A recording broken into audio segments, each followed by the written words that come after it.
Welcome to Margin Notes from the Central Church of Christ in Paducah, Kentucky. As you can see on the screen, this video covers the brief book of 3rd John, and as you can probably guess, if it's the first time you've watched our videos, we've already done videos on 1st and 2nd John. In fact, if you're new to our channel, or fairly new to our channel, when we finish this video, we will have covered, in some order, Genesis, Exodus, Leviticus, Numbers, Deuteronomy, Philemon, as well as 1st, 2nd, and 3rd John. So we are getting up there. 9 books of the Bible will be done. Quite a few to go. But as we tell you in each of these videos, we hope that you will take these notes and write them down somewhere. Our little kind of dumb catchphrase is that the text is inspired, my notes are not. 3rd John is sort of difficult to have, as far as I'm concerned, difficult to have some notes on that I want to share. And the reason I say that is a few of the notes I have are ones that I frankly want to save for sermons or Bible classes. I don't share every note that I have on these books, but hopefully the ones we have to share with you are encouraging. And as we do, every time we introduce a book, and this video will cover 3rd John, introduction and text, it's only, 15 verses long.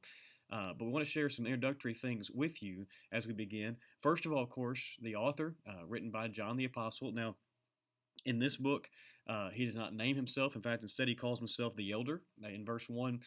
But from very, very ancient times, John has been presumed to be the author of this book. That's never really been in any deep question whatsoever. And so that's why it's called 3rd John, even though he is not named. To whom it is written is a named individual, Gaius or Gaius, depending on how you want to translate that, or pronounce that, found in verse 1.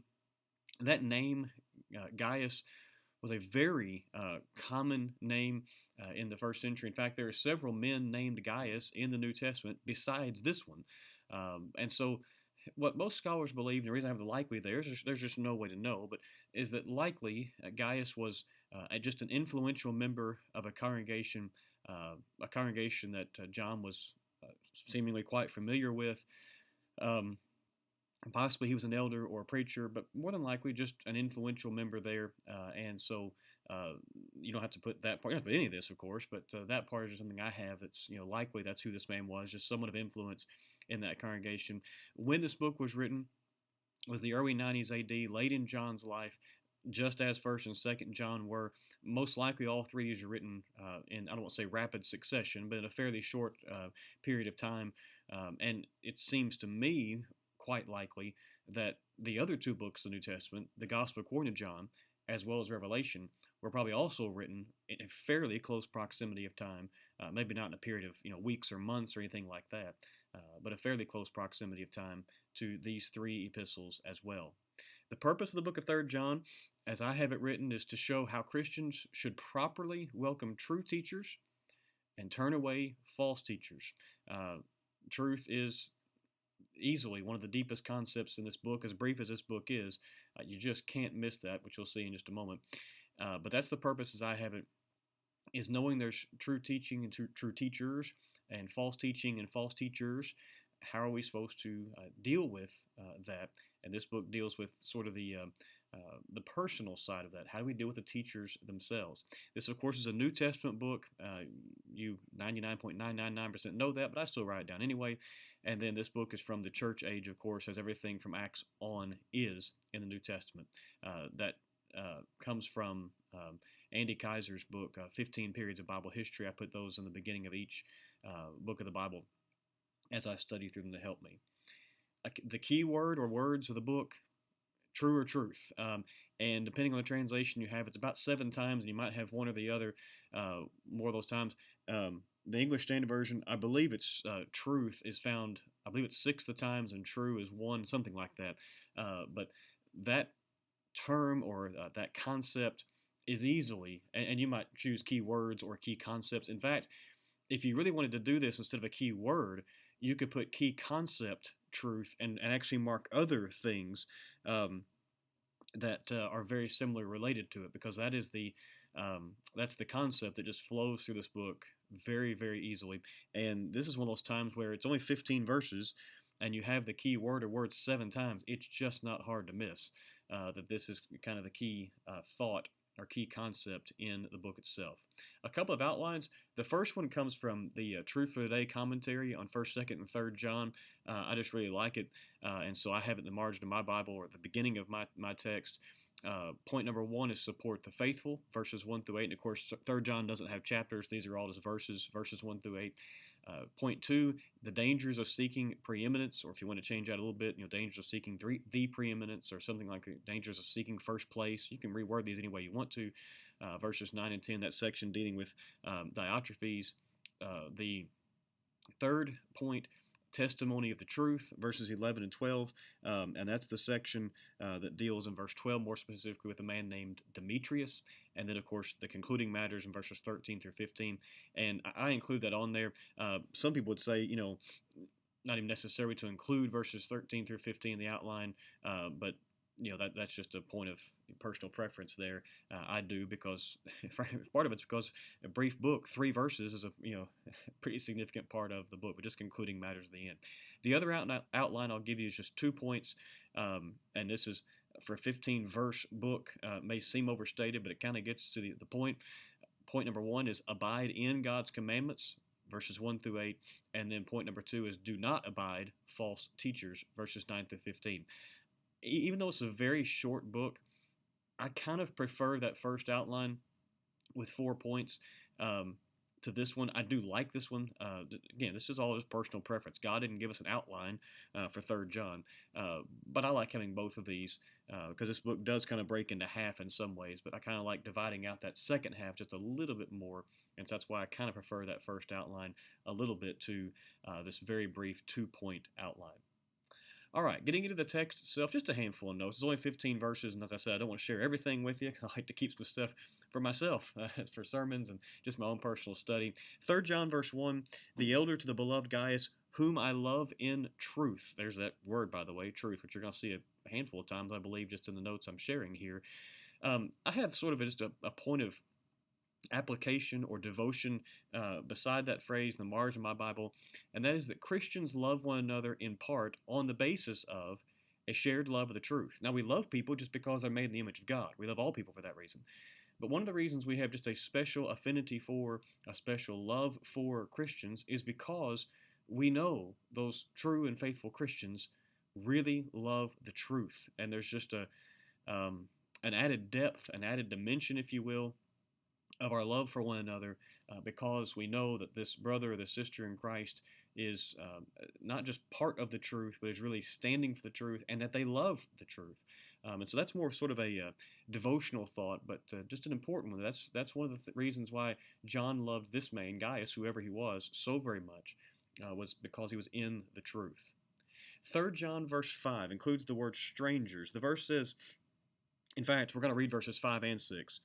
Beloved, it is a faithful thing you do in all your efforts for these brothers, strangers as they are, who testified to your love before the church. You will do well to send them on their journey in a manner worthy of God. We'll have a note about that second part in just a moment. But the word strangers is kind of interesting. There's different beliefs, of course, as to what this is, who these are, I should say. But it seems most likely to me that these strangers are probably traveling evangelists, or at least they include traveling evangelists, and that might be how you want to word that. And you might want to cross-reference 2 Corinthians chapter 3, especially as I mentioned the first couple of verses, that speak of very similar types of people. Now, is that who this is? We don't know. But that seems to be the most logical, that it either is sort of traveling evangelists, missionaries, if you will, or it includes those traveling evangelists or traveling missionaries, if you want to think of them that way. And so that may be the way you want to word that. It likely includes traveling evangelists or something. And you might, again, want to cross-reference 2 Corinthians chapter 3, the first 2 verses, as something just to consider there for what this, strangers is. For certain, it would seem these are people who weren't members of the congregation where Gaius was a member. But I think there's a little bit more there, at least likely so, that these were traveling missionaries, traveling evangelists, or included them. I mentioned we'd have something to say about that second part of verse 6. You do well to send them on their journey in a manner worthy of God. That's why there's dots in the middle. I didn't want to write that entire phrase out there. It's that whole, in the English Standard Version, that whole second sentence of verse 6. And what I have out beside that in the margin of my Bible is that Christians and congregations have a right to support missionaries, provided that they remain faithful. This is not the only verse, of course, that talks about that. The book of Acts is covered up with reminders that Christians and congregations should send out faithful missionaries. But here's one very late in the New Testament reminding us of the same thing, and even saying you do well to do that. This isn't just a good idea.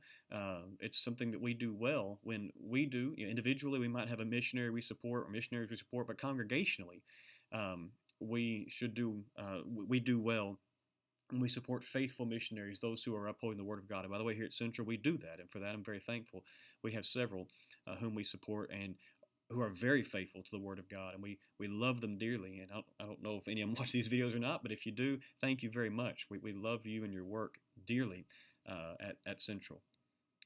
3 John verse 9, speaking of Diotrephes, as well as books, by the way, where kind of the negative character is kind of the more well-known one.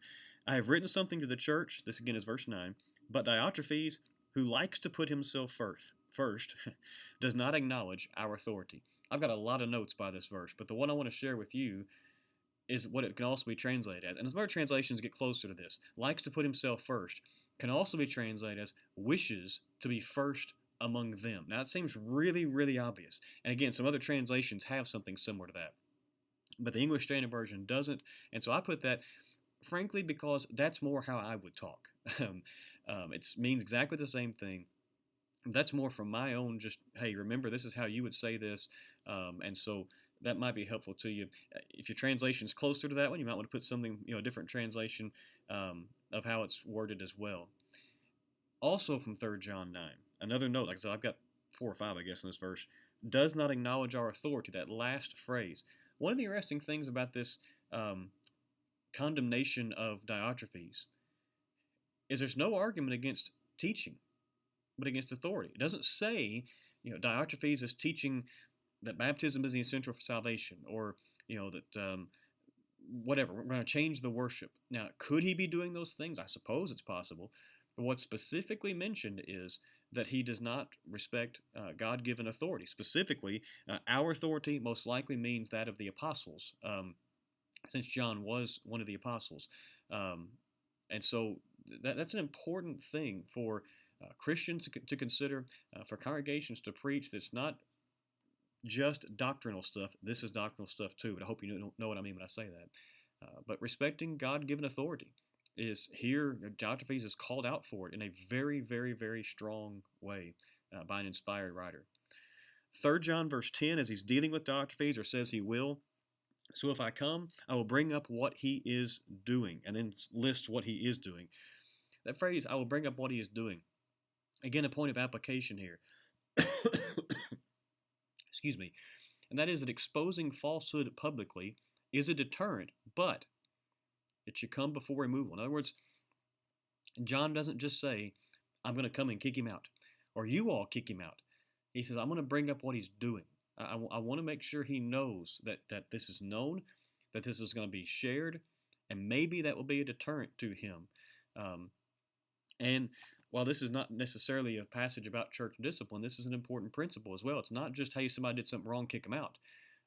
There is a process here, and one of those is, this is what this person or these people are doing, and it needs to be known and shared as a deterrent to their false ways, their unrighteous ways.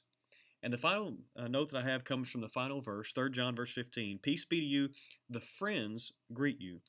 Greet the friends, every one of them.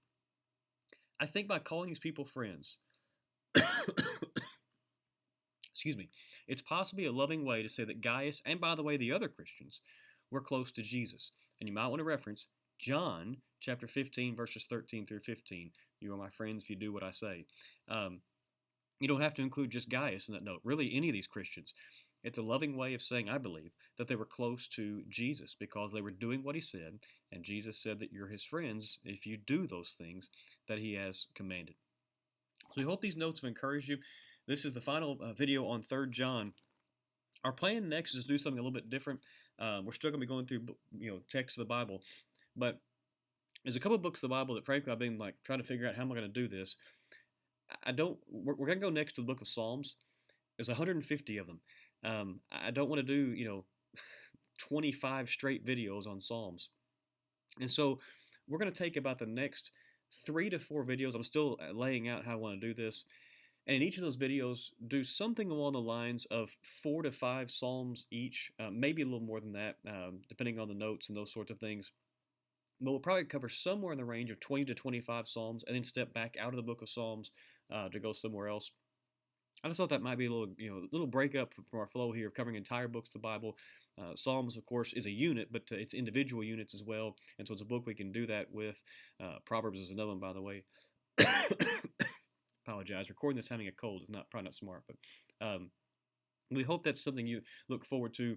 Again, we're still laying out the plans for that as of this recording, but that's what we're thinking about is doing somewhere in the range of about 4 videos on some of the Psalms, not all of them, and cover a few of them that way, and then jump back into another part of the Bible to go through a book again. We hope all these videos encourage you. Please take a moment to subscribe to our YouTube channel and or our Facebook page. We release these on both of those platforms, and however works best for you, we hope it just simply encourages you.